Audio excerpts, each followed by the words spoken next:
박현경 기자의 인사이드 아메리카. 네, 박 기자 어서 오십시오. 네, 안녕하십니까. 자, 오늘 한 분이 그 주영석 기자의 이야기가 너무 어렵습니다라고 말씀을 하셨는데 우리 박현경 기자는 조금 더 어려운 이야기를 해야 될 것 같아요. 유럽으로 넘어갑니다. 네. 유럽이 곳곳에서 불거진 정치 불안 때문에 경제까지 지금 흔들리고 있다, 이런 소식인데요. 네, 그렇습니다. 유럽의 정치, 경제가 불안한 것은 크게 세 가지로 나눠볼 수 있겠는데요.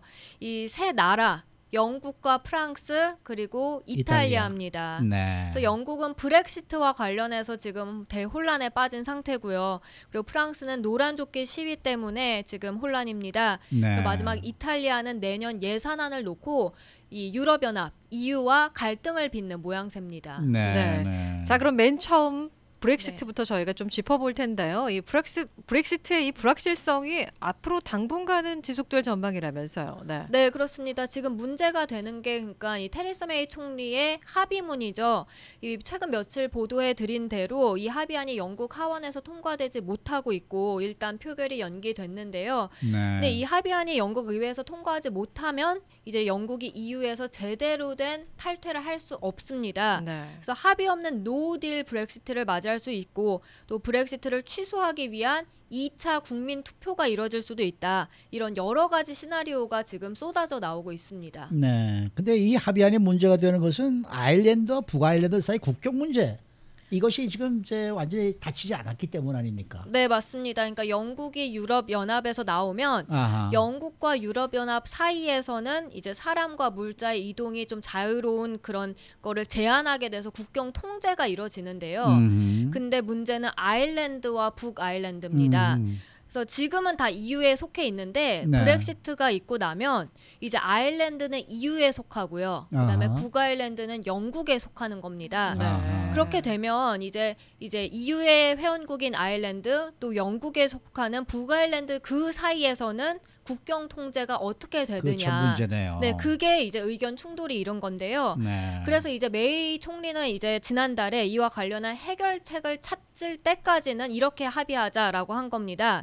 영국 전체가 EU 관세 동맹에 남거나 네. 아니면 영국의 단일성이 좀 훼손되더라도 그냥 최소한 북아일랜드만큼은 관세 동맹에 남게 남자. 하자. 네. 그게 바로 백스탑. 그래서 안전장치로 불리우는 걸로 합의문에 추가가 됐습니다. 근데 영국 강경파는요. 네. 이게 싫은 겁니다. 영국이 EU에 계속 남게 될까봐 그것도 걱정이고요. 네. 그리고 북아일랜드가 괜히 쪼개지는 것도 싫고 그렇기 때문에 이게 다 싫다 보니까 그렇다면 노딜 브렉시트라도 불사하겠다 이런 입장을 보이고 있는 겁니다. 그렇군요.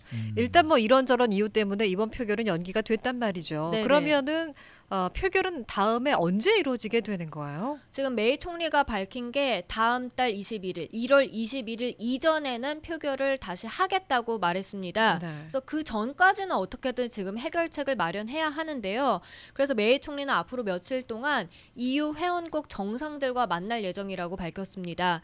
그래서 EU 정상과 만남에서 안전장치와 관련해서 추가적인 수정을 얻어내겠다라고 지금 말하고 있는데요. 그렇지만 그게 뭐 쉽지 않을 전망입니다. 그래서 네. 만약 그게 안 된다면 영국이 EU와 아무런 그런 협정을 맺지 못하고 탈퇴하는 노딜 브렉시트가 정말 현실화될 수도 있는 상황입니다. 글쎄 말이에요. 그래서 이번 사태로 메이 총리의 무능력이 드러났다 이런 평가와 함께 만약에 노딜 브렉시트가 현실화된다면 그때는 영국에서 일자리가 굉장히 많이 사라지게 됩니다. 네. 그래서 지금 나오는 추산으로는 75만여 개 일자리가 사라질 수 있다고 하고요. 네. 그렇게 되면 정말 영국에서는 엄청난 경제 충격이 불가피할 것으로 보입니다. 그러네요. 네. 근데 이 영국의 메이 총리가 지금 야단났어요. 지금 독일을 방문했거든요, 오늘. 그래서 네. 메르켈 총리와 이제 이 오찬을 같이 했는데 메르켈 총리는 더 이상 협상 없습니다라고 아주 단호하게 지금 거절을 하거든요.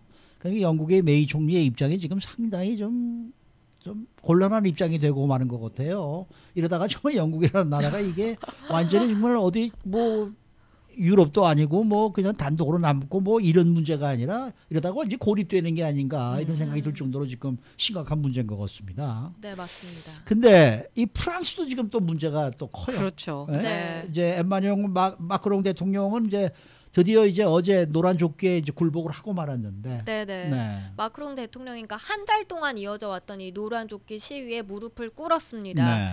마크롱 대통령은 이제 생방송 대국민 담화를 통해서 자신의 잘못을 인정했고요. 그리고 시위대 요구를 대폭 수용하기로 했죠. 그래서 최저임금 인상, 또 저소득 은퇴자의 사회보장세 인상 철회 등 추가 조치를 발표한 건데요. 네. 하지만 진짜 문제는 이미 마크롱 대통령의 리더십에 금이 갔다는 금이 간 겁니다. 거죠. 네. 네. 그리고 여기에 더해서 프랑스 경제가 이미 타격을 입었습니다. 네. 엄청난 손실을 입었다는 분석인데요. 프랑스 소매협회는 노란조끼 시위가 시작한 이후에 10억 달러의 손실을 입었다고 분석을 했습니다.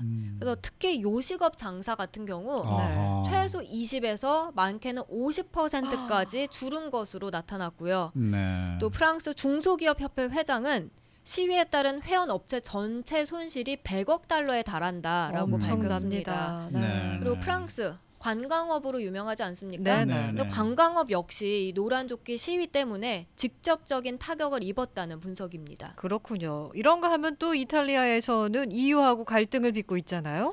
네, 이탈리아는 그러니까 내년도 예산안의 재정 적자를 국내 총생산 GDP의 2.4%로 설정을 했는데요.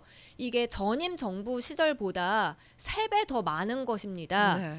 그렇기 때문에 이탈리아는 지금 사실 EU와 갈등을 빚고 있는 건데 이탈리아가 GDP의 130% 넘는 막대한 공공부채를 떠안고 있는 상황이에요. 근데 EU는 이런 이탈리아가 재정 적자를 확대하는 정책을 펼치게 된다면 그때는 그리스식의 채무 위기에 이제 불거져서 유로존 전체를 좀 불안하게 만들 것이다. 그런 점을 우려하고 있습니다. 네. 그렇기 때문에 EU는 이탈리아 재정 적자 규모를 2% 아래로 낮출 것을 압박하고 있고요. 네. 만약에 이탈리아가 여기에 응하지 않는다. 그러면 회원국들과 협의를 거쳐서 과징금을 부과하는 등 사상 초유의 제재 절차를 지금 착수하려 하고 있는 상황입니다.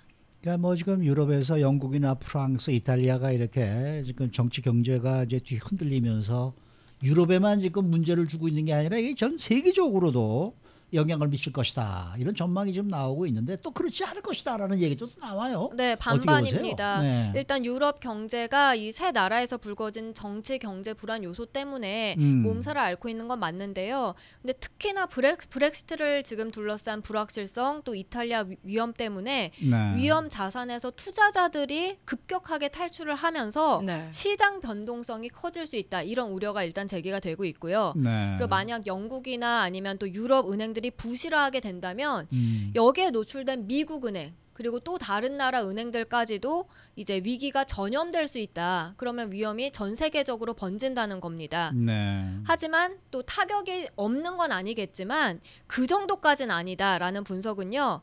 이제 다른 나라들에게까지 크게 영향을 미치지 않을 것이란 건데 그게 왜 그러냐면 브렉시트 또 이탈리아의 포퓰리즘 이 정권이 지금 막 나온 이슈가 아니라 네. 사실 오래된 리스크다. 그렇기 때문에 위협이 제한적일 것이다. 이런 평가도 나오고 있습니다. 네. 어쨌든 뭐 아까 이 주영석 기자의 이야기도 그렇고 우리 박형규 기자의 이야기도 그렇고 앞으로 경제가 그렇게 순탄치만은 않을 것 같은 그렇게요. 그런 네. 느낌 자꾸 네. 들어요. 그렇죠? 맞습니다. 그러니까 이 방송을 들으시는 분들도 내년부터 좀 뭐 이렇게 호황을 너무 기대하지 마시고 항상 준비를 좀 해 놔야 되지 않을까 이런 생각은 좀 드네요. 네. 유비무환입니다. 수고 많으셨습니다. 네, 고맙습니다. 네, 박형경 기자였습니다.